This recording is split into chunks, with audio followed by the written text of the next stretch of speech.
Free and clear of the chatter from Wall Street, you're listening to Talking Stocks Over Beer, hosted by hedge fund veteran and newsletter writer Mike Alkin, who helps ordinary investors level the playing field against the pros by bringing you market insights and interviews with corporate executives and institutional investors. Mike sifts through all the noise of mainstream financial media and Wall Street to help you focus on what really matters in the markets. And now, here's your host, Mike Alkin. And welcome to the podcast. It's Monday, March 19th, 2018. This is my sixth podcast. And in the opening, I like to review the prior week. And I'm sensing kind of a rhythm to the markets over these past 6 weeks, one of one step forward and two steps back. Investors seem to be trying to find some sort of footing since that nasty sell-off we had in early February. And last week, equities gave up ground. They gave up about a third of the prior week's rally. And since that drop, the S&P 500 has had 3 up weeks and 2 down weeks. And it's reclaimed about 60% of the 300-point plunge that it had.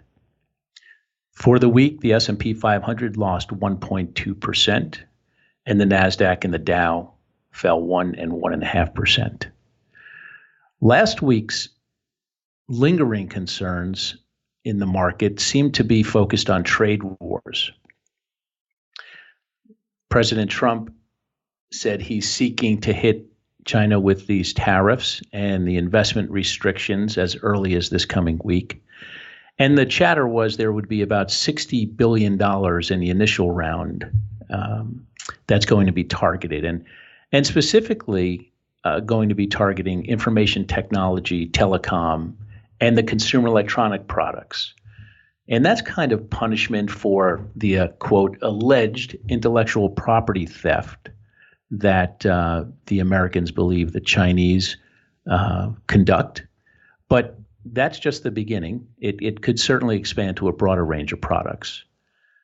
Now, coming out of the White House, they kind of look at it a little bit differently. Pete Navarro, who's the director of the White House National Trade Council, he tried to ease the market's concerns. He did an interview on CNBC on Thursday, and he assured investors that the U.S. can implement these tariffs in a very peaceful way and improve and strengthen the trading system.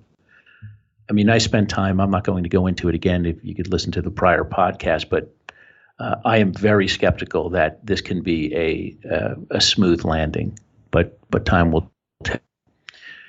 And as usual with the Trump administration, it is never a boring week on the political front, and the game of musical senior administration members continues as CIA Director Mike Pompeo is replacing Rex Tillerson over at State as the new Secretary of State. And from what I understand, Secretary Tillerson learned about that from a tweet from President Trump, which is always nice to get to learn you've been fired from a tweet. And Gary Cohen, the White House economic advisor, Trump's top economic advisor, who resigned a couple of weeks ago, he's being replaced by CNBC personality Larry Kudlow. He's a respectable guy, so we'll see where that goes. But he's also missed a few things in his career, some major things. So I'm not sure where we're going to come out on that. And some more news that kind of might have scared the markets a little bit is the Times reported on Thursday that Special Counsel Mueller has subpoenaed the Trump Organization for documents relating to their ties to Russia. So that saga continues. And for the week, 9 of the 11 S&P sectors were negative. The material sector was the hardest hit, down 3.2%, but the consumer staples continued their decline, down 2.1%. That's interesting because normally staples are viewed as a safe haven, but they've had such a massive run over the last several years, and they are besieged with a tough environment to grow revenues right now. It's very tough for them to get any sort of pricing power. It's hard to raise prices. Volumes are tough to come by. It's so competitive. They've had a massive move up over the years in margins that they've already cut as many costs as they possibly can. And they've juiced their earnings through financial engineering by levering up what were very under-levered balance sheets. And what I mean by levering up is just borrowing at very low interest rates, putting debt on their balance sheets, and with that cash going out and buying stocks so that they can reduce the share count. And when you reduce your share count, it helps you grow your earnings. So interesting to see that in market uncertainty, that sector, which normally catches a bid, and what I mean by that is people normally will rotate into the consumer staples sector as they perceive it to be safe, but that's not happening. And the industrials and the financials were also down handily for the week, down 2.25% or so. I've been traveling a lot lately. Over my career, over that 20-year span in the hedge fund industry, I've traveled to more countries than I could count, and I was the ultimate road warrior, going out looking for good investment ideas and meeting with industry experts and company management teams. And, after a while, one city, one country, all seems to run together. And my wife would always say to me, when I'd come home, I'd be exhausted. It might be the weekend. And she'd say, "What are you talking about? You're in Paris. You were in Milan. You were here. You were there." I was, but I didn't even see those cities.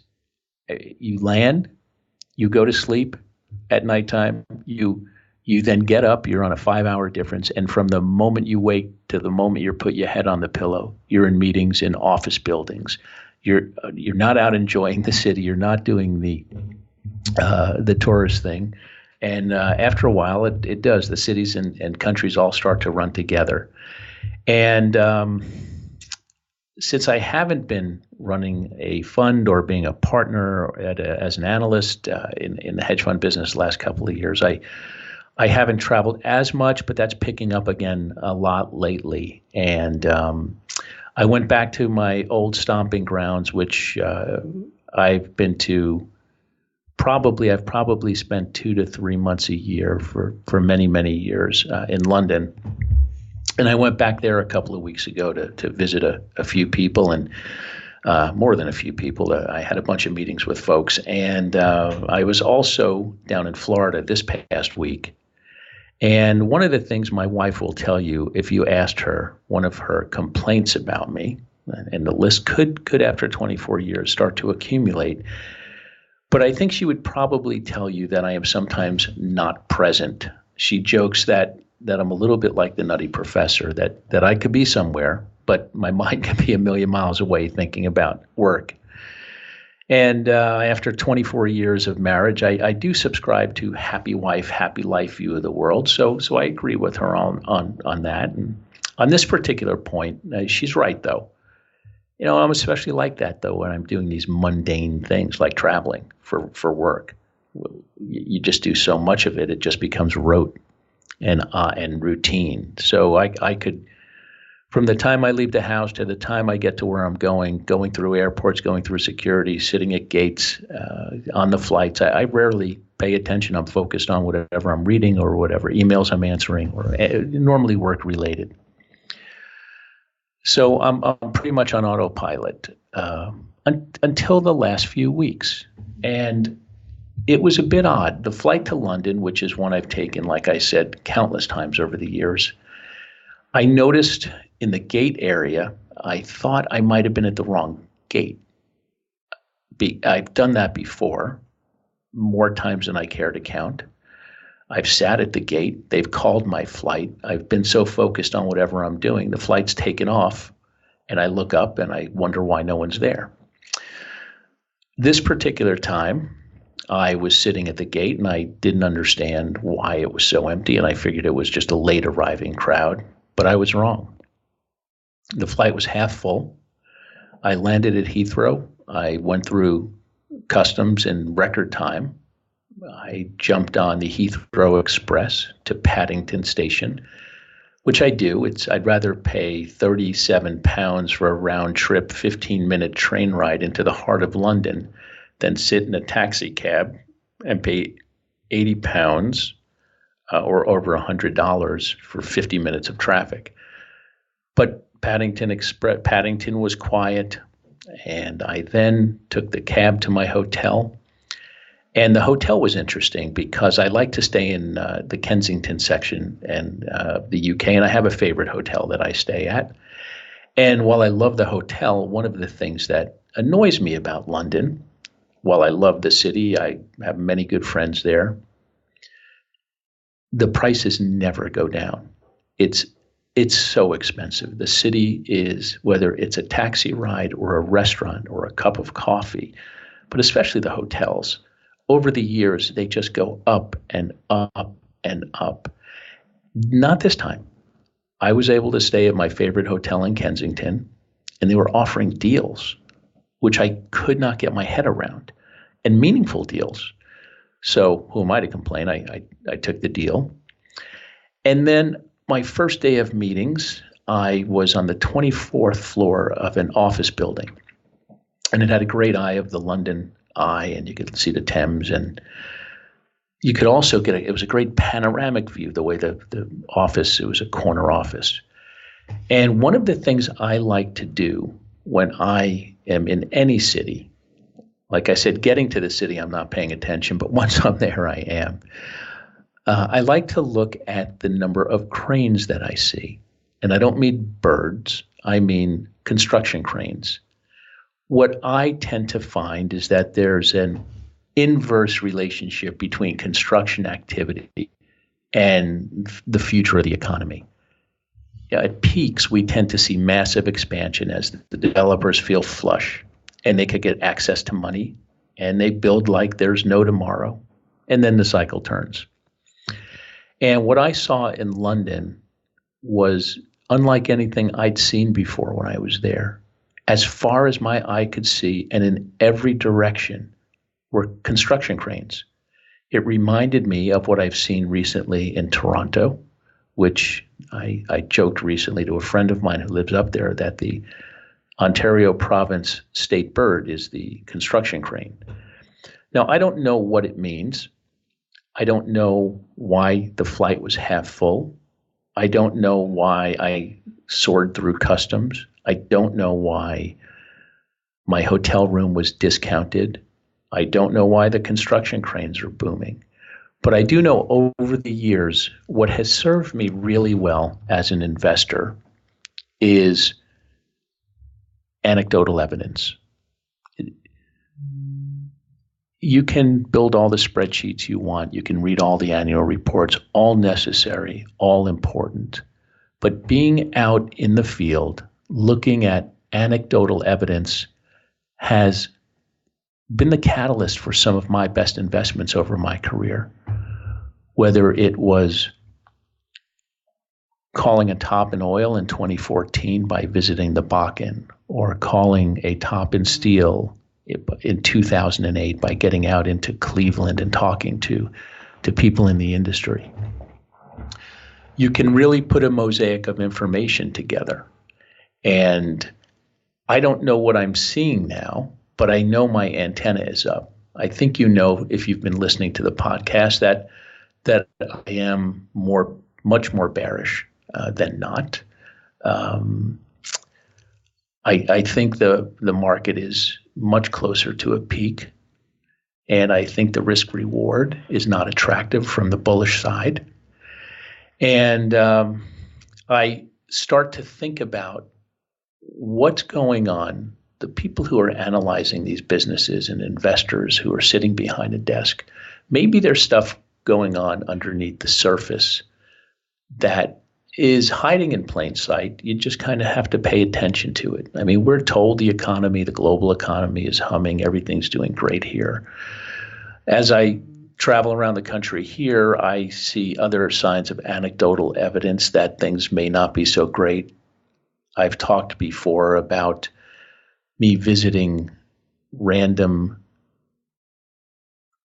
shopping malls, seeing hundreds and hundreds of cars that are backed up, new cars sent out from the dealers, sitting in shopping lot excess overflow lots, sitting in hotel overflow lots, hundreds of cars, sometimes thousands of cars that I see. I've seen them not just in my area, in the 100-mile radius where I might drive around and look, but on a recent trip down to Maryland and Virginia, I saw the same thing. So what I want to do, I'm going to bring in a guest today. On the podcast, what I have done is tried to bring, I do this podcast for ordinary investors. If professional investors are listening, great, but I don't care. It's not important to me. What I want to do is help ordinary investors by level the playing field with Wall Street. And in doing so, I want to expose you, the listener, to all different corners of the investment world. I brought on a healthcare services specialist, a gold fund manager. Last week, we had Danielle DiMartino Booth, an economic maven and an expert on the Fed. I've had a uranium company CEO. A few weeks ago, I brought on a 4-star Morningstar mutual fund manager who runs a balanced portfolio. Today's guest is a good friend of mine, and he and I were only a handful of partners at a hedge fund called Not Partners, which was a multi-billion-dollar hedge fund that we worked at. And he's going to give you a bird's eye view of a few different sides of Wall Street. He was the head of equity capital markets at a storied investment bank called Lazard, and he was there about 20 years or so. And then he transitioned to the investment side as a hedge fund analyst and partner, where I just mentioned at Not. And now he does something totally different, but equally as fascinating, which we're going to talk about. But one of the things he did when he was over at the hedge fund was get out in the field a lot. And he and I would travel, and I'd share with him how a short seller does their primary research, and how you can gather a lot of insights from all of this anecdotal research. So we're going to talk about not my trip to London, but how you can start to put this mosaic of just observations together to form an investment view that may have a variant perception to what the current prevailing narrative is. So without further ado, I would like to bring on a very good friend of mine, Greg Rice. Welcome to the podcast. Mike, it's my pleasure, and congratulations on your success in your new media ventures. Thanks, Greg. I appreciate it. The media empire that we're attempting to build. So, Greg, you have a wealth of experience, both as a sell-side person and a buy-side person. You started out at Vanderbilt, and you went to work for Lazard. And for those who don't know, Lazard is one of the old line investment banks in the industry. It's French-based, and it's been around for a very long time. So let's take you all the way back. Let's tell our listeners what it was like coming out of school, why you chose Lazard, and what opportunities there were for you then. And we're going to walk through life as a sell-side person. Well, I had a great experience starting out at Lazard and spent the first half of my career there. I came out of school, I knew I wanted to get into investment banking, but I wasn't going to be able to get into the banking training programs, which are a traditional entry point for undergrads coming out of school, becoming a financial analyst and working 2 years for an investment bank and going on to business school. And so I had some interviews set up with some sell-side firms, and I walked into Lazard on a Wednesday and had a job offer on a Friday night, and I was there for about 18 years. So you started out in what, institutional sales? Actually, I was hired as an analyst, and turns out I enjoyed picking up the phones more than I did doing spreadsheets. And when I started, I didn't even have a desk. I had one of those pull-out things between the desks that people wrote on for for my own. And then I had hope that someone would be out of town and I could sit in their seat for the day. And so I didn't even have a desk for the first several months of my career. But Lazard was a boutique capital markets operation attached to a tier one investment bank. So it was a very horizontal place, and you had the opportunity to wear multiple hats. So you could be in sales, you could come up with ideas, you could do lots of different things that might not have been possible at a bigger firm. So the reason I do this podcast is to help non-professional investors. That's my goal. If professional investors are listening, so be it. That's fine. If they're not, that's great. But my goal is to level the playing field for people who are at home trying to invest on their own. So I think it's important to understand what moves stocks, right? So what moves stocks is whether or not they outperform or underperform consensus expectations. And consensus expectations are formed by the sell side. Now, there are buy side expectations, but the analysts who cover these companies and industries, they publish estimates of revenues and margins and earnings. And typically the companies live or die by how they do versus those expectations. So in an attempt to level the playing field, help the regular investor understand the machine that is the sell side of Wall Street, can you walk them through the process? Let's take a company. A company's going public. They're now public. And what does an analyst do, an institutional salesperson? How does that research get consumed by a buy-side firm? And a buy-side firm could be a mutual fund or a hedge fund. And while individual investors are going to be buying and selling stocks, the marginal buyer that typically takes up the price or down the price of a stock is the capital with the hundreds of millions and billions of dollars. So let's give a little behind the scenes look at life at an investment bank and a research house and how that works. Sure. Let's take a step back and think about what investment bankers do. And the classic function of the investment bank is to help clients access the capital markets or provide advice. And clients being corporate clients. Well, they can be both. You have corporate clients, and you'll have institutional or individual clients. And so an investment bank will help a corporate client access the capital markets. And in this example, they would help the company figure out how much money they need and what the best source of capital is. It might be raising debt. It might be raising equity. And so if it's to raise equity, then the investment banker will try and figure out on an initial public offering what the company's worth and do a lot of due diligence to make sure that the company is for real and that its prospects are reasonable. And you document a lot of this in the SEC filings, the prospectus and S1 and S3 filings.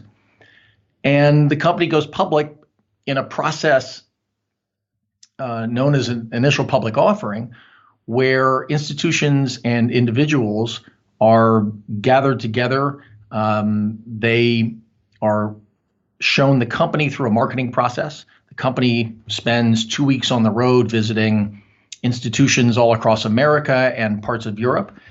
And at the end of that process— And that's a key. They're visiting institutions, not individual investors. That's correct. And while they have public events that are available, they're controlled by the investment bank. And so most of the marketing process, as you correctly point out, is directed at the institutional investor, right, the professional investor. And so the company calls on large money managers around the world. And at the end of the process, the lead investment banks gather the orders and gather the feedback from the professional investors. And based on the order book that is built, the company assesses whether it can go public and at what price. And the company starts trading on the exchanges. And at that point, the only people who know anything about the company are those who have seen them on the roadshow or read the prospectus, which is publicly available. But over time, the underwriters certainly and others will publish research on the company. And the underwriters will publish research because the corporate clients insist upon their writing research. And other broker-dealers may write research based on whether it fits into their coverage, existing coverage or not. And those reports are often a come on, say it, Greg. well, they often are initially at least a regurgitation of what's in the prospectus, because you're publishing pretty shortly after the company comes public. But over time, hopefully you have some independent analysts who pick it up, and I'm going to add that Greg's quite the statesman. So I'm Look, I think one thing that it's helpful to point out to your listeners is there's an inherent tension in the IPO process, an inherent conflict. And even once they're public. Yes. Yeah. So whether IPO or not, once a company's trading, But even at the moment of pricing, yeah. For whom are you pricing the deal? Right. Are you pricing it to benefit the corporate client, or are you pricing it to benefit the institutional client? There's a pricing tension, and often getting the highest possible price for the corporate client is sometimes, but not always, the right thing to do, because you want to make sure that the stock performs reasonably well in the aftermath of the IPO, so that should the company need to come back to the capital markets in the future, people will remember their initial public offering fondly and be willing to come back and perhaps buy more on a follow-on offering. So there are times when you have to tell a corporate client that the price that they had hoped for is not achievable, and that the better course of action is to sell stock at a lower price. They may choose to sell less stock at a lower price. They may choose to sell the same amount, but there is a natural tension between buyer and seller.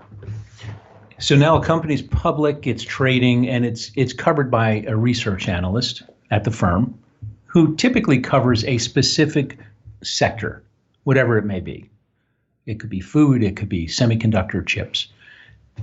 He's writing research, or she's writing research on a as needed basis when they have something to say, or they may have a thought that they want to pass along in a morning meeting. Let's help listeners understand how the sausage is made. A day in the life of, now I should say Greg was a partner at Lazard, and he ran the equity capital markets, which is a big job. And he had a lot of salesmen, institutional salespeople working for him. And so the analysts have comments, they come out with a new recommendation, they downgrade or upgrade a stock. From that point, walk us through how the machine works. Sure. Once the stock is trading and the markets are assessing its value, the issue begins to mature and season. And as research notes come out, and they are generally broadly in line with what was presented during the roadshow. At times, they're at odds with what was presented. And the investor group, both individual and institutional, get more information from more sources. The stock starts to trade in accordance with the estimates that have been established. The assumption generally is that early on, company projections are pretty dependable. And therefore, when a company that has been recently taken public misses earnings expectations on the first or second quarter out of the gate, the stock often gets hammered. Yeah. And rightly so, because investors assume that they had those numbers dialed in, and in fact they didn't. And it's an indication that either they don't really know what's around the corner 1 or 2 quarters from now, or they do, and they're not telling you the truth. So company stocks get very heavily penalized when they disappoint early on. But research analysts are an important part of the process because they help distill what drives the company and what drives the stock, and they help put the stock into context relative to its peer group and relative to the market, so that investors have an idea of what drives the business, what kind of valuation the company ought to get, and thus begins the normal process by which companies either meet, beat, or disappoint Wall Street estimates. And it takes a life of its own from there.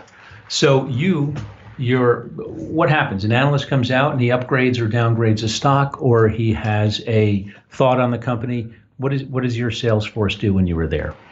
Well, our job is to provide a mouthpiece for the analyst to make sure that the insights that the analyst has, the salient points of his or her work, get communicated to the client base.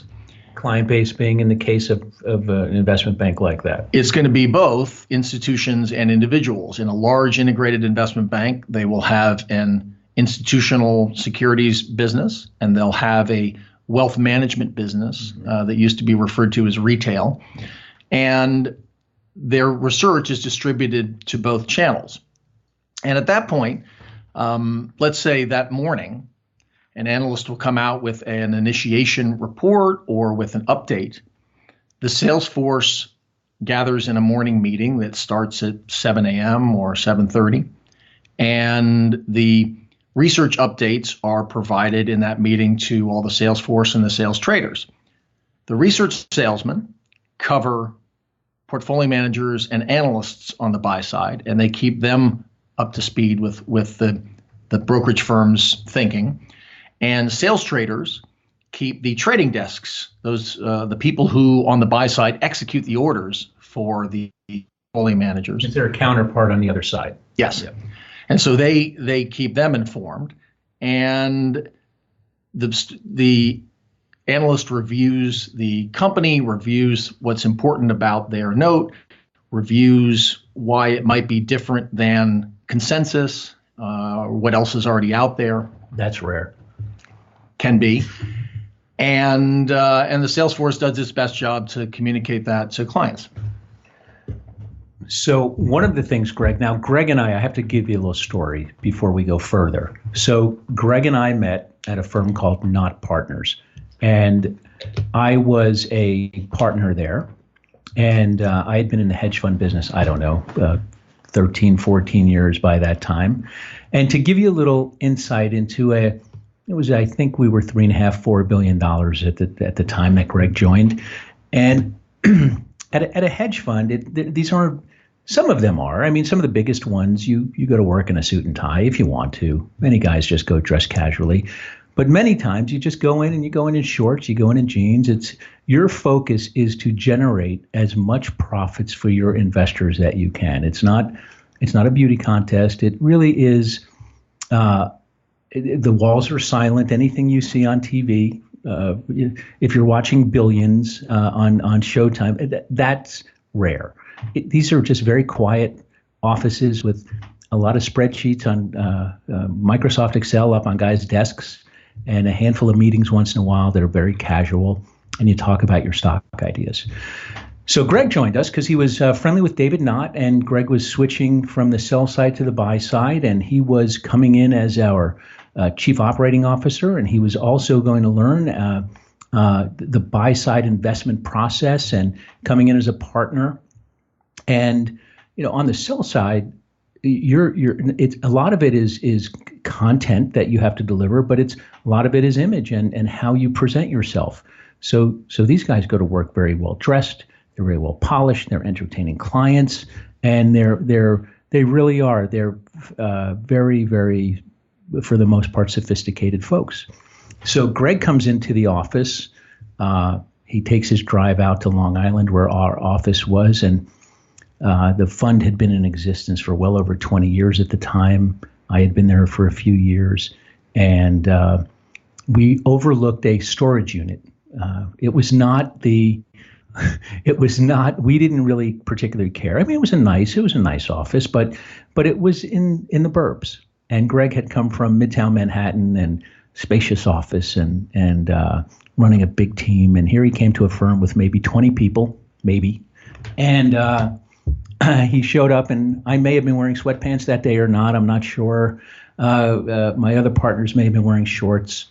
But and Greg used to like to come in as part of his job on the sell side was Greg would have his sales force, and he would question the analysts in those morning meetings and really grill them because he had to really understand the message he was going to be delivering out to his clients, and his sales team did the same.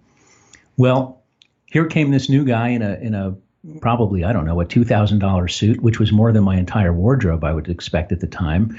And here came Greg into the firm, and he would sit down in the first few weeks. He would come into my office and very, very affable, very nice, but he'd ask me a lot of questions. And I was a partner there, and I just kind of did my own thing, and I was kind of quiet. And I'm a short seller, and short sellers can be a little ornery, a little cranky, and don't like to be questioned a lot when the person questioning them doesn't really have the depth on that particular company. But Greg was extremely skilled because he had to know 50 different industries that his analysts were covering.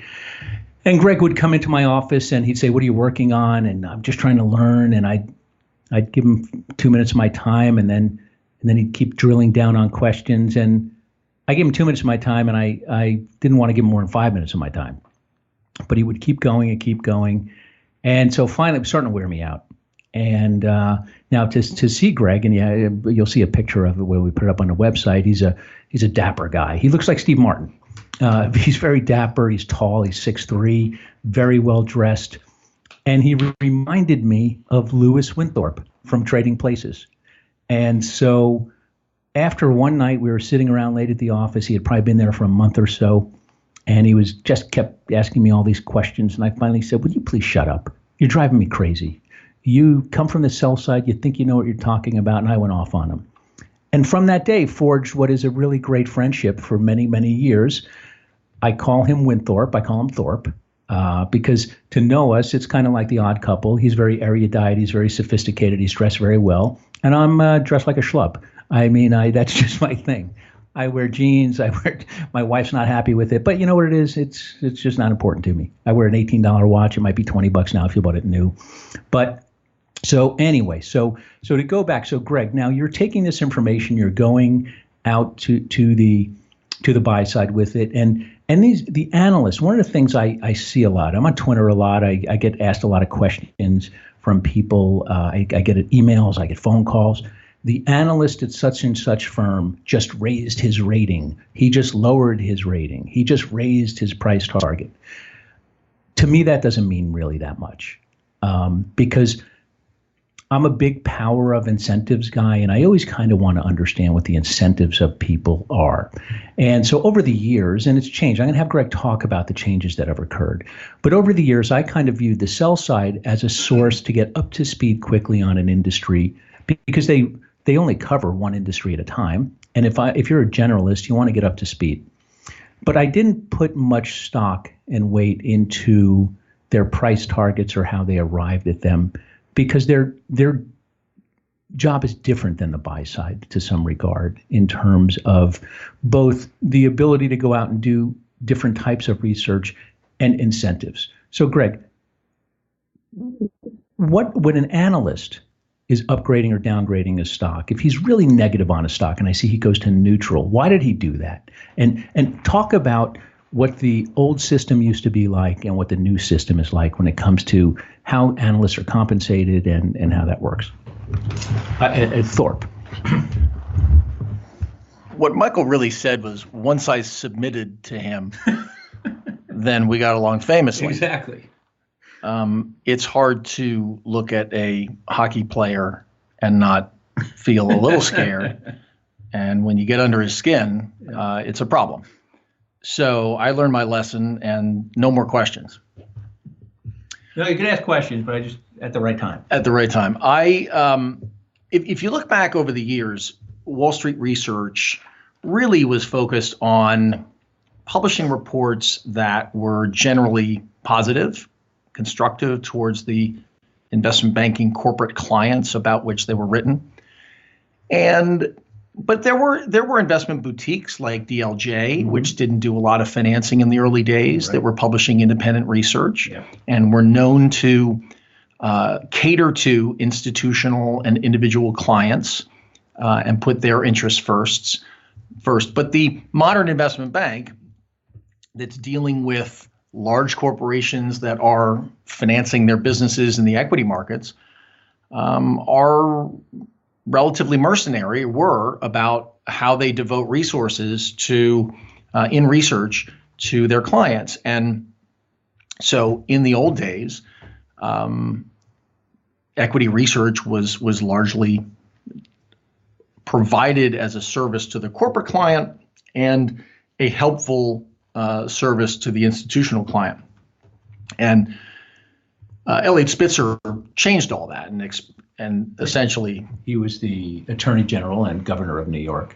Right. And he focused on the notion that, in fact, a lot of the ratings and published research was at odds with what the analyst actually thought. And that was a problem. It was well known institutionally. I think most buy-side institutions understood that the analysts brought certain biases in favor of the investment banking clients, and they were able to work around it. There's lots of great information in Wall Street research. But you knew as a buy-side investor how to read that report. You could read through what was being said. But retail investors wouldn't know that, right? That's right. And I think Spitzer was correct in the notion that individual investors were not aware of the extent to which equity research had been biased towards the corporate client. And that's an example of the difference between Greg and me. He says the right word, and I just use the more street word. But I think, again, it's not to say that there's not a lot of talent on the sell side. There was and there is, and there are a lot of great people. But when it came down to which companies you published on, you typically put out buy reports, and at the worst, you were a hold. And there wasn't a lot of appetite within the investment banking community to have sell reports, because that upsets a potential client or an existing client. Client being a corporate client. Corporate client. And in fact, oddly enough, the buy side didn't really embrace a lot of sell reports. And for all their high-minded talk about the purity of the research process, I can remember calling portfolio managers running multi-billion-dollar funds of household names and telling them that I had found a negative piece of information and that we were concerned about this or that fundamental development, and I'd get yelled at. Because they owned a lot of stock and they couldn't get out of it. They owned a lot of stock. They would hang up on me. They'd call the company. The company would say everything's fine. And then 12 months later, the management gets indicted and people go to are guests of the government. Yeah. So there is it's a strange contradiction in that many buy-side portfolio managers don't really want bad news about names they already own. Can you draw a distinction between the buy-side mutual fund manager and buy-side hedge fund manager with respect to that? Look, I think that, first of all, by definition, the mutual fund manager is a long-only investor who is typically fully invested or largely fully invested, running a cash balance of 5% to handle redemptions. A hedge fund manager has an infinite number of exposure options, right? They can be flat the market, they can be long the market, they can be long on leverage, they can be short the market, and so they're driving a Ferrari. And those with the skills to drive a Ferrari do incredibly well. A mutual fund manager, and there are many, many talented mutual fund managers, they at least do not have the burden of having to decide what their exposure to the market is. They are 95 to 100% invested at all times. And typically in a certain market cap or a certain style, a mandate, right, that they have. Yeah. That's right. And that even got narrower. I remember in the 90s, there were mutual fund managers with holdings that bear no resemblance to the investment style of the fund or the supposed title of the fund. And there were equity income funds that owned stocks that didn't pay any dividends. There were value funds that owned a bunch of tech stocks in the late 90s. So that got tightened up over time. And the investment styles, driven in no small measure by the consultants, became narrower so that they could put every mutual fund in a box. So when I started in the business, you just had generalists managing money. And if you'd ask them what they did for a living, they'd say, well, I'm just trying to buy low and sell high. And they might have had a style, they might have been value, they might have been growth, but they weren't narrowly constrained. And as consultants started to create a grid for the type of styles that were employed on the buy side, people had to decide what box to be put in, because they would market themselves not just as a good portfolio manager. They started to say in the 90s, I'm a large cap growth manager. I'm a small cap value manager. I'm a mid cap value. I'm large cap GARP, growth at a reasonable price. And so all these boxes were created. And the managers who didn't pick a box often got left behind because they found it harder to raise assets, as the allocators, the pension funds and endowments and others who were putting money into or with money managers, the consultants would tell them you need exposure to small cap growth and mid cap value and large cap value. And that recipe required finding a firm and a fund and a manager somewhere in those boxes. So what was a field of generalists became a field of specialists, right, and much narrower styles. By the way, I'm sorry. I didn't mean to offend you earlier. I mentioned your $2,000 suit. I meant that was just one side of your suit. I didn't mean to, your right sleeve, your left sleeve. But I'm sorry. I hope you're okay with that. Do I have any choice whether I'm okay or not? We could edit it out. Okay. It's much safer if I just nod and say it's all good. All right. So now here, okay. So we kind of understand the motivations of the sell side, and I agree with you. They're very, very smart people. For me personally, price targets are something that are kind of just out there, and they're based off a lot of times discounted cash flow analysis. That don't apply in the real world, but they have to come up with a rationale for a price target, or an earnings multiple. You want to say something? Well, I just think that even if you don't put much weight on an analyst's recommended rating, or whether it's a buy or a hold or something like that, even if you don't weight that, what analysts can do is point out changes at the margin that might be worth looking into. Changes at the margins are what drive stock prices. Precisely. In other words, if the market... If you take one thing away from this podcast, this is it. So. Yeah, and so I think that what the market's constantly evaluating information, and it's a mechanism that is constantly refreshing on every trade. It's an amorphous thing. And so whatever is known, broadly known about a stock price, is often reflected in that stock price. And so what all investors are doing is trying to find or develop a variant perception. What is it in their view or investment thesis that is different or at odds with the prevailing investment view? So that's why when you see companies that report a quarter that might show 50% year over year growth, and the stock goes down 10% the next day, it's not because they didn't put up a good quarter, it's because the quarter did not exceed the already baked in expectations of the shareholders. So what the sell side can do is point out changes at the margin, which could make people rethink how they look at the stock. And so as an investor and a consumer of this research, Mike and I always looked at the sell side as competition, because by the time they find out about something, they're telling all their customers. And we want to try and develop our views and act on them before those views are broadly known. And so that we can take advantage of the disparity between either our estimates of growth or our estimates of the persistence of growth versus the sell side.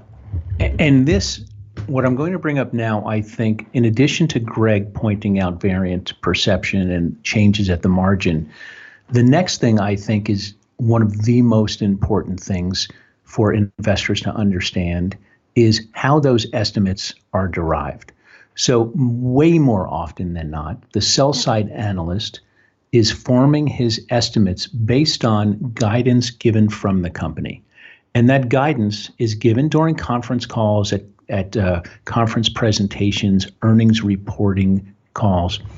And they take the revenue growth estimate, the margin estimate, the taxes, how much interest expense, and they put it into a spreadsheet and they come out. And management guides towards that, right? So if you have a management team that is not all over their business and is not aware of what's going on day to day, and it happens all the time, that's where you can really see companies slip up. And conversely, you have to know the management team. Some may be keeping things in their back pocket and they want to surprise people to the upside. So it works both ways.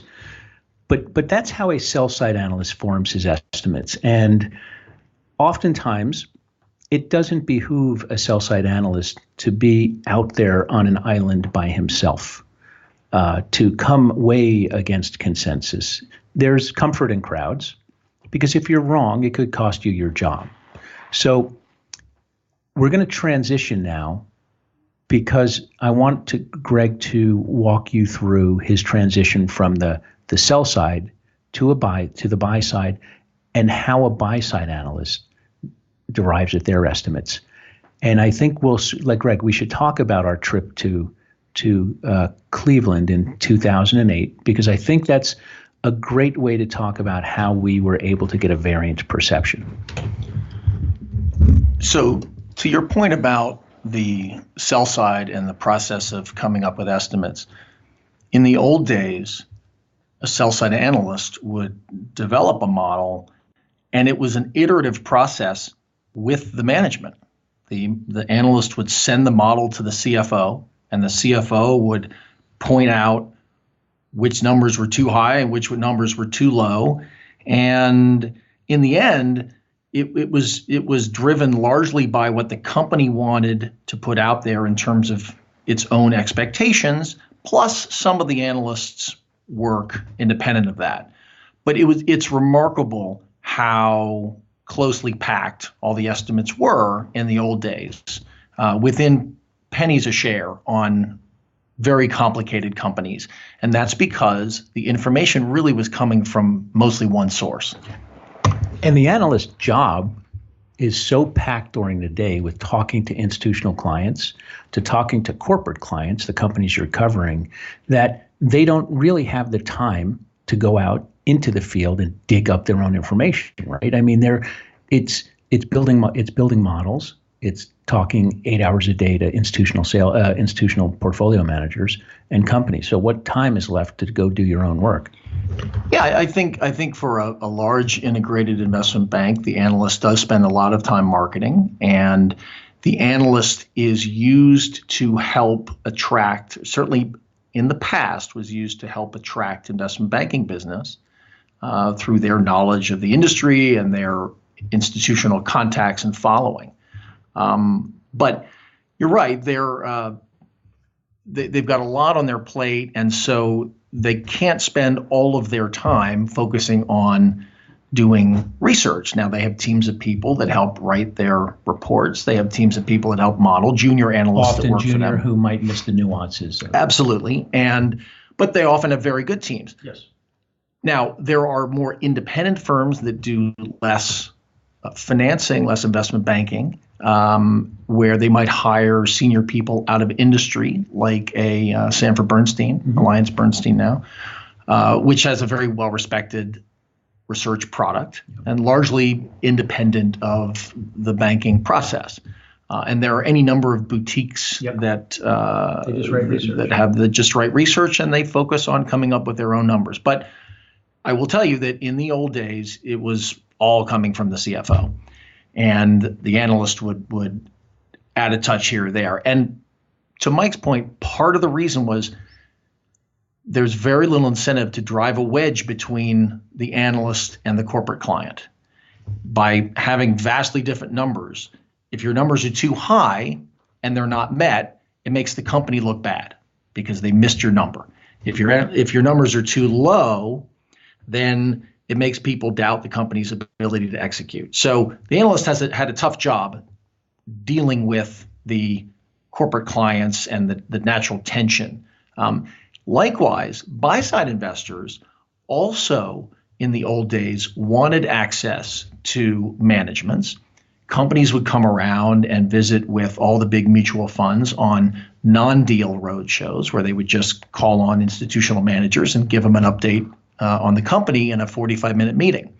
And in that scenario, challenging a company or pushing back against a company's thesis was also difficult for the buy-side firm because to push back against management risks your relationship with management, and it put at risk the information flow between the company and the money manager. So nobody really had an incentive to push back on management in the old days. Now, there was a regulatory change in the 90s called Regulation Fair Disclosure, Reg FD for short. And what that said is that anytime a company has something material to say, it has to make it available to everybody at the same time. In the old days, they would give those changes at the margin about business conditions. They would give those to their favored analysts, favored brokers, larger stock shareholders. And that became quite a game because you would see a stock go down 2, 3, 4% one day. There's no news. And then 2 days later, you find out that the company's lowering their earnings estimate. Somebody had that. And in the old days, a lot of times that came from the company. It just wasn't broadly distributed. And what Reg FD did in the 90s was force companies to level the playing field so that everybody's getting the same information at the same time, in theory. And so that had two effects. One is it made it very difficult to learn anything incremental about a company when you're meeting with them as either a buy-side or sell-side firm, because the managements pretty quickly learned that they had to have a very polished, very consistent investment outlook or business outlook that they shared with anybody who asked, and that anything material they had to put either in a SEC filed disclosure or a press release. And so you found that for the big issues regarding business conditions, everybody was pretty much on the same page, and it was harder to differentiate your work from someone else's. And so that had some profound effects for the industry. Those buy-side firms that invested heavily in their own internal research capabilities were able at least to have a better shot at coming up with a variant perception. And again, I think that's really what drives the investment process is after you do your work and you talk to companies, you talk to their suppliers, you talk to their customers, you talk to their competitors, and you come up with your own view about what the company can earn and how persistent that growth can be. If it's at odds with the existing consensus, then you've got something. One of the things that I have learned over the years is it is a very tough business. Trying to be on the right side of an investment is hard. And, you hope to be right 7 out of 10 times. But you're definitely going to be wrong. And sometimes you're going to be wrong a lot. And I've been wrong a ton in my career. And I learn, hopefully you learn from those mistakes that you make. But it's a very humbling business. And so what you tend to do when you're taking the responsibility of managing other people's money, OPM, you go to sleep every night just hoping you're right, because it's a huge responsibility. And if you're in good conscience, which I am and Greg is, and most people are in the business, you're trying to find that variance perception that could generate above average returns for them. And one of the things that I often look at is when there's so much emotion or conviction one way or the other in a sector, industry, or company, when the scales of conviction are tilted so strongly, either bullish or bearish, that the narrative becomes somewhat rote. And it's there where I often find that complacency can set in. And I go back to comfort in crowds. Greg and I have been to many, many investor dinners where 8 or 10 hedge fund guys will get together just to catch up, and you talk about interesting ideas that you like.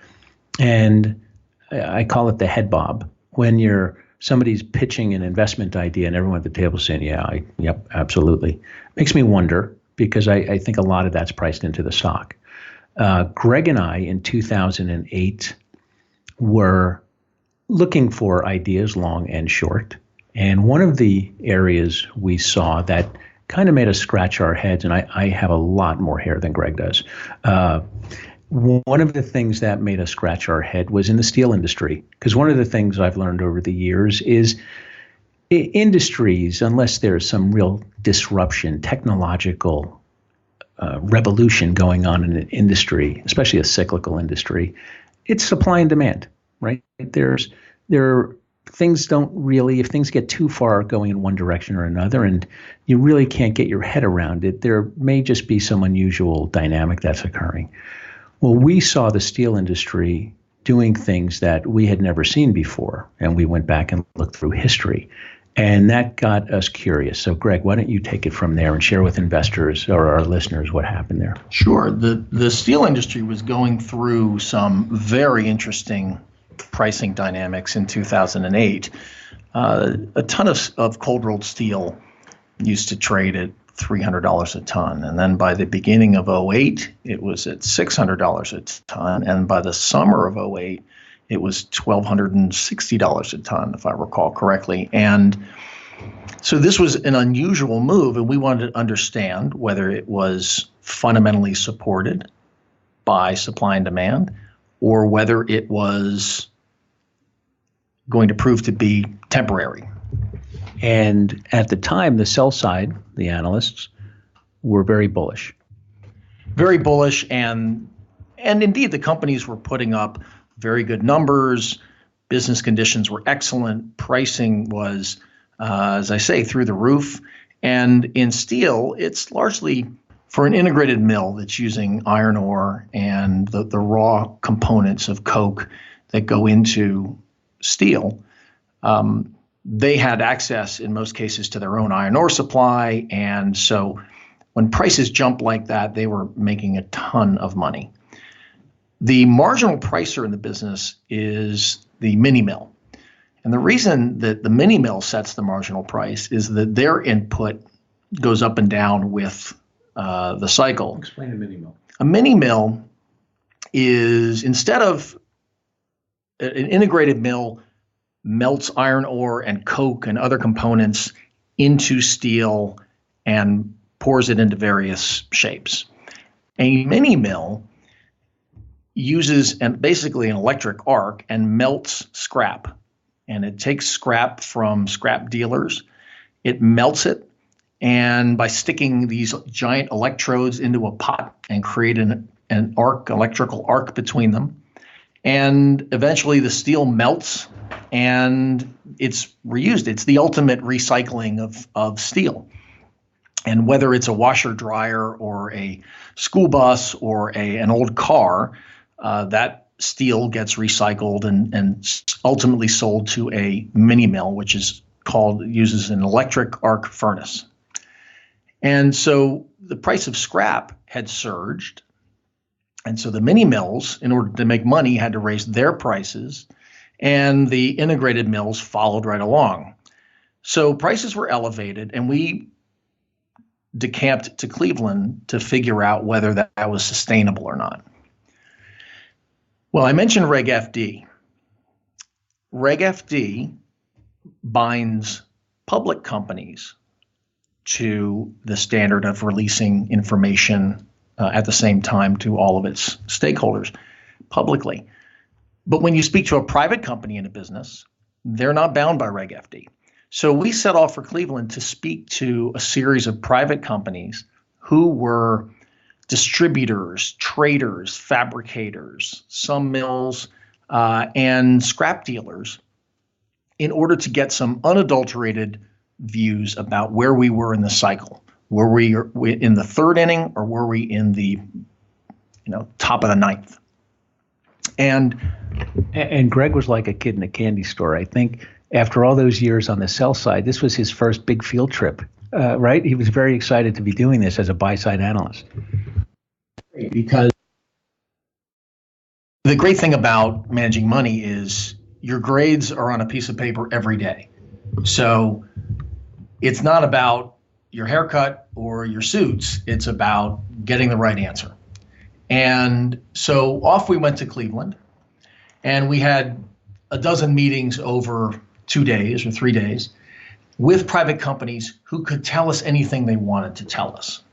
And that was critical because you weren't going to get anything incremental or particularly interesting out of the public companies. They were all bullish. They all thought that the business had changed on a secular basis and it was going to be good times for a while. And so when we got to Cleveland, we were able to sit down with people who had been trading steel for 30, 40 years. They had seen cycle after cycle. They understood what inning we were in. And at the end of the trip, we learned several things. A lot of the old timers were much more concerned about price levels not being sustainable. One notable steel trader showed us a fax in his office, and it had a list of all of the extra steel that was for sale on that day. And normally it was a 1 or 2 page fax, and I think this fax was 30 pages. Yeah. So you knew that inventory was starting to build up, and the mills were had overproduced a little bit and looking to get rid of it. This is the same guy who told us on our way out to the airport to drive by somewhere. He said, what are you being told? And we told him what Wall Street said. And he said, how are you getting to the airport? And we told him, he said, go a different way. And we went by a field, and in that field was more steel than the eye could see. But if you listen to Wall Street and the companies, they would tell you there were inventory shortages. That's exactly right. We drove by the back lot at one of the mills, and there was cold rolled steel piled up left and right. And so clearly something was going on. But when we got back to New York, and we met with the scrap dealers as well, and they gave us their insights. When we got back to New York, we didn't do anything right away because we thought that the street was very bullish and likely to defend the group for a little bit. B, the companies were going to be reporting very good earnings near term, and whatever conditions that we witnessed or thought were around the corner, we're not going to hit the earnings reports until a quarter or two later.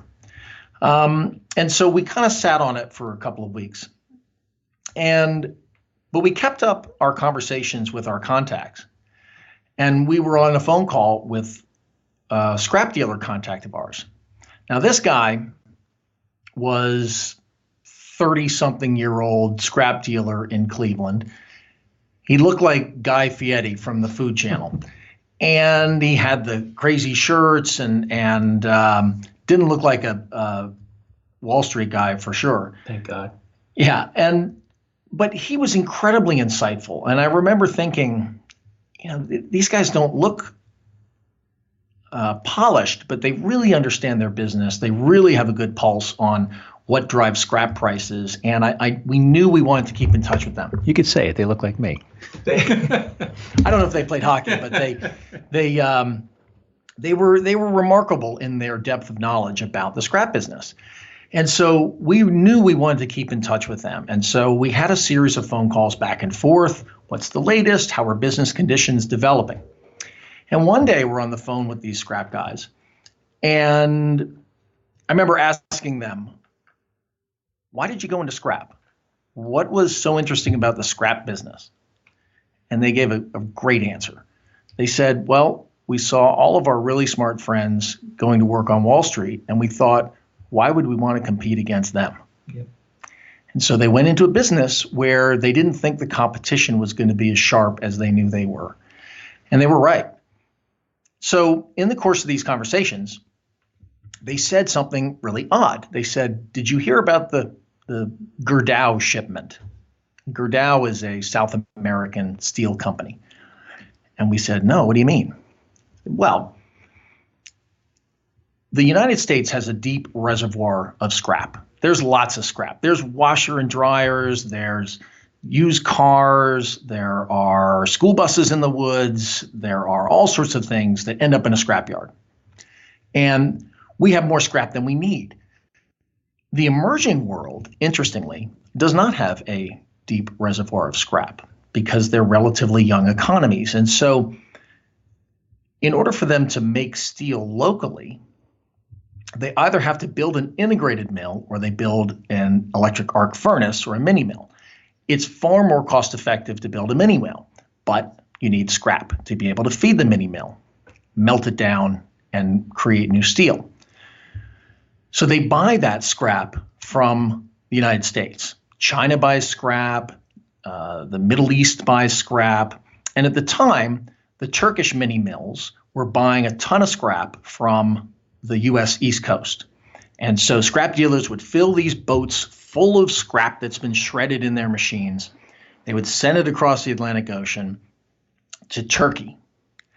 And the Turkish mini mills would melt it down, turn it into new steel, and sell it to the Middle Eastern construction market, which was dominated by the growth in commercial building in Dubai, as an example, also Abu Dhabi. And so he said, did you hear about the shipment to Gerdau? And we said, no. He said, well, the Turkish buyers, the mills, had a deal to buy a boatload of scrap from the U.S. East Coast. The ship was halfway across the Atlantic, and the Turks canceled the order. And so the owner of the scrap had to find a new home for it. And while the ship was in the middle of the Atlantic, desperately called around to find another buyer for the scrap shipment. The only buyer at the time was Gerdau, and Gerdau is in South America. So they rerouted the ship to South America and sold their scrap to Gerdau for $100 a ton lower than the market price, which then at the time I think was $500 a ton, something like that, ballpark. And so we knew right then what was happening. The Turks' refusal to buy the scrap meant that the Middle Eastern construction market was slowing or stopping. And if that's the case, the incremental buyer of scrap, the incremental producer of steel, and the incremental demand for steel was going to change significantly. And so we came in the office the next day and we shorted a whole basket of steel stocks in both short sales and options. And in the next 3 or 4 weeks, we made a ton of money because the market came to realize that things were slowing dramatically. And had we not been on that field trip to Cleveland, spending those days talking to people in the private industry and walking away knowing or thinking we had lightning in a bottle, but had to wait to find a catalyst. That phone call, I mean, even if we had read about the Gerdau, it might not have made sense to us. That's right. And so that's what we mean by variant perception. We came to believe that the demand for steel, as evidenced by the declining demand for scrap, the demand for steel was going to shift downward, and that was going to be a surprise. And the people who were bullish on the steel cycle didn't know this. And so we were able to profit because we had a variant perception on the steel market. And that's why I love investing in deeply cyclical industries, because you have these great fluctuations of supply and demand. And when you go out there and talk in the field, it's stunning. We were, and I forget if you were with me on this trip in Iowa. I was with Ashley. We were out in Iowa with one of the analysts who worked for me, and Brent, and a couple of analysts who worked for me. We were out meeting farmers in Iowa. We were doing work on the agricultural industry, which we'll talk about in a moment. But we were doing work on the ag industry, and at the time, the options exchange was showing, the commodity exchange was showing corn prices looking out into the future as being very depressed. And we were in Iowa, we were in Nebraska, we were in Minnesota. We were driving everywhere over the course of several weeks. We would come home on a Friday and then go back on a Monday, and meeting with farmers in at their homes, big farmers, 10,000 acre farms. And we were having dinner in Iowa one night, and the farmer said, "What are you seeing?" We said, "We're seeing a lot of corn." He said, "What are you thinking of that corn?" We said, "Well, it looks like they're right in Chicago." And he said, "No, they're wrong." We said, "Why is that?" He said, "You see the brown on the top of that corn?" I said, "Yeah, we do notice some of that." He said, "It's no good." He said, "Price is going to go way up because the estimate on the number of bushels this year is going to be way off come harvest season." We said, "Wow." Sure enough, it was. And we had taken advantage of that. So when you're out there, these deeply cyclical industries, when there's so much conviction one way or another, there's that's consensus, and you can develop a variant perception by getting out there. So, Greg, I just mentioned farmland. So after many, many years of a fabulous run at our old firm, it is now a family office, and you and I have moved on to different things. And I think what you're doing now is fascinating. I mean, you are in the agricultural industry, but in a different way. So, you were a partner at a storied Wall Street firm on the sell side, Lazard. You were a partner at a storied hedge fund, and now you're a partner at a fund that invests in the agricultural industry. So tell people what you're doing, because I think it's really interesting, because I learned a lot talking to Greg about what farmland is all about. And there are some things, and I'm not ready to talk about it yet. I will in the coming weeks, about a view I'm forming about one area of the agricultural space that I think is interesting. But Greg, why don't you share what you're doing now? Sure. I have a couple of partners who are developing a product in this area. I won't get into the details of the product, but we think agriculture is an interesting area to invest, and many people just don't know much about it as an investment asset class. When we started to look at farmland, we noticed a couple of things. One is that there are still inefficiencies in farmland. In the securities markets, there are a lot of smart people doing a lot of smart work. And it gets harder and harder to develop that variant perception, because you may think you have a variant perception, but others stumble upon it very quickly, and all of a sudden it's arbed out of the stock and already discounted in the price. In farmland, there are some inefficiencies that we think can be exploited and make for attractive returns. Just generally speaking, farmland has generated very good investment returns over a long period of time on relatively modest volatility. It has limited or no correlation with other major asset classes.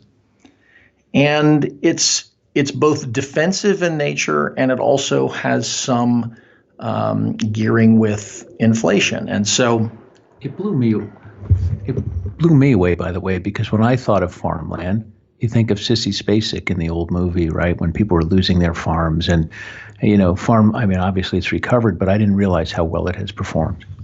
It's done very well, but it's not just this cycle. It's done well over a long period of time. If you look at farmland over a 20, 30, 40-year period, quality farmland has outperformed the S&P 500 by 200 basis points a year, 2%. It's staggering. And over a 30-year period, that really adds up. And yet, what's interesting is you have this terrific investment performance, you have modest volatility, and you have a very limited correlation with other asset classes, meaning it doesn't really move with bonds or equities or commercial real estate or other major asset classes that people invest in or institutions invest in. It does its own thing. And yet, when you looked at how many institutions were invested in farmland, they're really, it's a pretty small group. Why is that? I think in part because it's almost self-fulfilling. If there aren't a lot of people invested in it, a lot of investors don't want to do it. Right. And they're scared, or they're not familiar enough with the asset class. And so we thought that was appealing because here's a high quality asset that was being overlooked. And as an example, if you look at the farmland funds that are out there, there's probably $35 billion of farmland owned by investment funds, and they're by people. That's nothing. It's not a lot, but it's a big number, and you look at it, and you've got the Pru and John Hancock and TIA CREF and Mass Mutual and all sorts of insurance companies have farmland products. And in those products are invested wealthy individuals and institutions like Texas Teachers or New York State Common. They participate in some of these farmland funds. But it still only adds up, to Mike's point, about $35 billion. It's $35 billion against an asset class that is $2.5 trillion in value. So the institutional penetration of farmland funds is about 1%. Which is interesting, though, because when you think about the college endowments and insurance companies and pension plans, those with really long-term time horizons, it's very common for them to own timberland, very long-lived assets. So what's the difference? Well, timber is basically a cost of money asset whereby you plant and you know the maturity curve of the trees that you're growing. And depending on the pricing of lumber, you can choose to harvest today or harvest tomorrow. But it's very hard to switch. It takes a long time for the crop of trees to grow. But it's a fairly visible return. Farmland, depending on the type of farmland, there are permanent crops and there are row crops. In the row crop world, you're replanting every year. So great farmland can grow almost anything. So you can rotate from, depending on the economics, from corn to soybeans, depending on how the end markets are doing. And so, I think that when you look at the ownership of farmland, it's overwhelmingly individuals and related family institutions. And so what drives farmland as an asset? Population growth, per capita consumption of grain goes up over time, particularly in emerging market economies. The amount of arable land per capita declines fairly steadily, predictably over time. And there is increasing pressure in terms of water sourcing. So there's a pretty good supply and demand outlook for farmland itself. And the grain that you grow on it is driven by food consumption. And one interesting dynamic is that grain is a ingredient, a feedstock for livestock. And so when you're raising beef cattle, you put in between 4 and 7 pounds of corn for every 1 pound of beef that you generate. Chicken is 2 to 1, pork is 3 to 1. So you have, as demand for protein grows in the emerging world, you have an accelerator or a booster of grain demand as it's converted into animal protein. So it's underpenetrated. It's historically proven to be a good asset to own. It generates income. The current yield on high quality farmland is somewhere around 3 or 3.5%, and which is at a premium to the U.S. 10-year. And we know two things: they're going to be making a lot more 10 years, and they're not going to make any more farmland. And by 10 years, you're talking about the 10-year Treasury. Sorry, yes, the U.S. 10-year Treasury. So look, it's an underappreciated asset class that I think may create opportunities for investors. And it has gone through cyclical ups and downs. What's interesting today is that commodity prices are relatively depressed.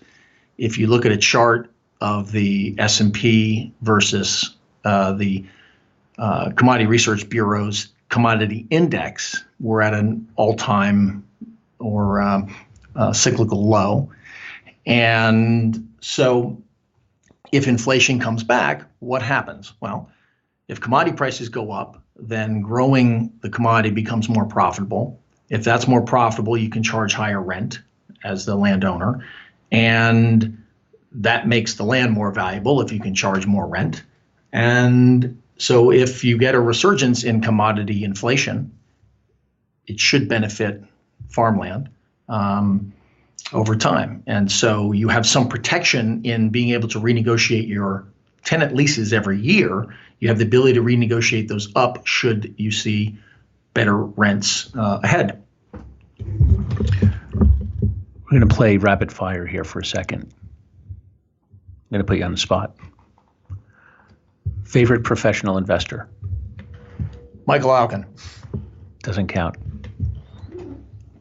I'd have to, it's an obvious answer to me, but I'd have to say Stan Druckenmiller.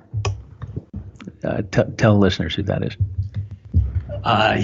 He's one of the greatest hedge fund managers of all time. He put up 30% a year returns for 30 years and didn't have a single down year. And he's brilliant. Thing you think is most important for an individual investor to focus on when they are picking a stock or a sector? Don't be afraid to buy something when everyone else is panicking. When I look at some of the better investments that I've had over a long period of time, it's when the market was in an emotional state, and I was a little less emotional. An example, in 2008, the world was falling apart, and the group that was most under pressure was the financial sector. And it was under pressure for a lot of reasons. It was highly leveraged. The assets some of them were of questionable value. Toxic. There was a tremendous amount of leverage within the investment banking industry. And you had a liquidity crisis, which forced these investment banks to really ponder what those assets were worth. And the underpinnings of the financial system, as everyone knows, were at risk.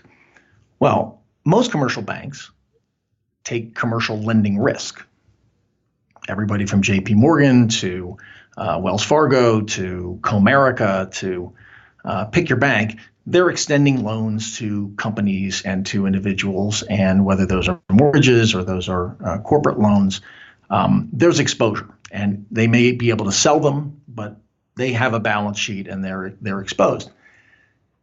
A company like State Street Bank, STT, was not exposed. They don't do any corporate lending. They have a trust business whereby they keep and hold securities on behalf of mutual funds and other money managers. They don't take a lot of risk. And so even State Street Bank was getting hit in the fall of 2008, and perhaps deservedly so. But then there was this rumor that they had an off-balance sheet entity that was in trouble, and they did an off-balance sheet thing where they were on the hook for the entity, but it wasn't on their balance sheet. And at the time, investors were very suspicious of this because in the wrong hands, it could be abused and expose the bank or financial institution to all kinds of trouble out of the blue. And something that the investors, because it's not on the balance sheet, the investors would have no way of knowing what the true exposure was. So when people learned that investment banks had these off-balance sheet entities, it was another reason to sell the stocks. So State Street Bank was trading down 40, 30, 20, and the rumors started to come out. It started trading to the mid-teens. And I just said to myself, this is a great company. They don't take a lot of risk. I don't see how the financial crisis puts them out of business. The business of collecting modest fees for holding securities will be there tomorrow. In fact, arguably, it's even more important in a way. And they're not, they don't have the same risk profile of a large commercial bank. So I started buying the stock for myself at 20 and then 19. And I think I bought my last bit of stock at 15 and change. And when the storm passed and people had a chance to reassess State Street and whether it should trade at a premium or a discount to other commercial banks, the Fed saved the day, as we all know, and the banking industry lifted. And over time, as their customers, the mutual funds, recovered, State Street stock recovered, and it's trading above 100 today. Mm-hmm. And so I think it's having the courage to buy good companies when they're not wanted. So don't panic would be one. So two more questions. The trait you most admire in investors. Now, having spent 20 years at the sell side, you've called on some just world-class investors across the board. So we know who your favorite investor is. But the trait you most admire and the trait you least admire amongst investors. I think the trait that is most useful is being unemotional. Mm-hmm. It's being able to assess information and remember that the stock doesn't know you own it. The stock doesn't care whether you own it. And if you find something out that changes your investment thesis and you don't really understand it, sell it. And nobody gets angry. The company doesn't get upset. You sell the stock and move on. And I think it's a good discipline for individual investors. If you own a stock and you have 3 reasons why you own the stock, whatever your investment thesis is, and the stock starts going down against you, you've got to make a decision. Has your investment thesis changed, or is it the same? If it's the same, then that stock price decline might be an opportunity. But if the fundamentals have changed, having the ability, the unemotional ability to just change your mind, sell the stock, take a small loss before it turns into a large loss that you have a hard time recovering from, is a great attribute of great investors. Flexibility. When I worked for Joe Dimena, one of the great hedge fund managers, Joe could be long a stock today and short tomorrow. It was price and value, and it was an incredible thing to learn. I'd say that the second valuable skill that comes to mind is, and it's something that Michael pointed out to me because he's a big hockey fan, is that, when asked why he's such an exceptional hockey player, Wayne Gretzky's remark was, most players skate to where the puck is. I skate to where the puck's going. And when you own a stock, think of a couple things. One is, every time you buy a stock, somebody sold it to you. Every single time you bought a stock. and you were excited and you think you're getting the deal of a lifetime. Somebody said, you know what, that stock is junk. I want out of it. So it's very humbling, and consider that when you buy a stock. Why am I buying it? And what do I understand about the stock that the market does not? But I think that trying to figure out what is going to make that stock go up, because that's ultimately what matters. And most of the time, it's because business conditions 18 months from now are going to be different than today's business conditions. So investing is about trying to figure out what business conditions are going to look like, how the company is going to be doing in 6, 12, 18 months. And if your view about where it's going to be is a lot different than the markets and different than today, then that's the basis for, I think, a good investment. Certainly you want to understand the company and the industry dynamics, but you really need to figure out where things are going to look 18 months from now. And hopefully the company will move towards what you predict, and that's how you earn good returns. Last question. Mistakes you've seen people made that jump out at you? Oh, so many, and I've made them all. I'd say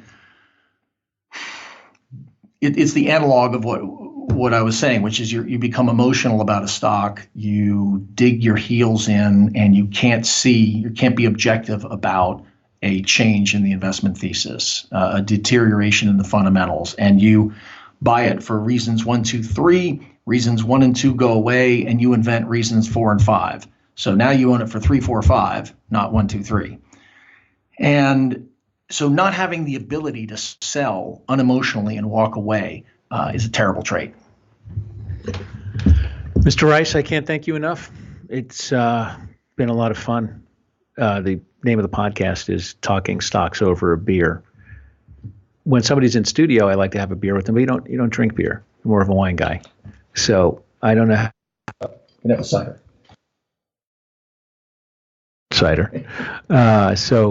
But thanks for coming in. I really appreciate it. It was great. Thanks, Mike. I enjoyed it. Well, I hope you enjoyed listening to Greg.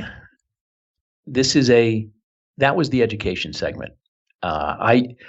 You got exposure to somebody who has been at a very high level on both the sell side and the buy side, and brings a wealth of knowledge, experience, and insights from what it's like on all sides of the investment world. And I'm looking forward to next week. I also have another exciting guest for you. You can follow me on @footnotesfirst on Twitter, or you can email me at mike@Curzio Research. If you have any comments, I always look forward to listening. And have a good week. Happy investing.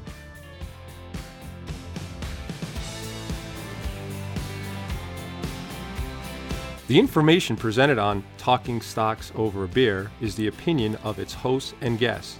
You should not base your investment decisions solely on this broadcast. Remember, it's your money and your responsibility.